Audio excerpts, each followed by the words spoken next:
అరుణాచల దేవాలయం ఆవరణలో శ్రీకాకుళం జిల్లాకు చెందిన నృత్యకారిణి స్నేహాంజలి చక్కని నృత్య ప్రదర్శన చేసి ఆహుతులను భక్తులను ఆకట్టుకున్నారు.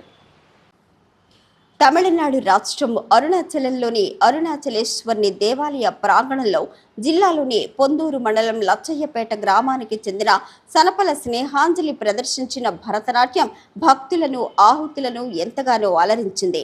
స్నేహాంజలి శ్రీకాకుళం నగరంలో శ్రీ చైతన్య పాఠశాలలో 9వ తరగతి చదువుతా ఉంది. తల్లిదండ్రులు తేజస్వి సత్యకుమార్ ప్రోత్సాహంతో కాకినాడకు చెందిన సౌమ్య మల్లికార్జున నృత్య దర్శకత్వంలో శిక్షణ పొందిన ఈమెకు అరుణాచలం దేవస్థానం నుండి ప్రదర్శనకు అందిన ఆహ్వానం మేరకు స్వామి సన్నిధిలో నృత్య ప్రదర్శన చేసింది. స్నేహాంజలిని ఆలయ ప్రధాన అర్చకులు అధికారులు జ్ఞాపికతో సత్కరించారు.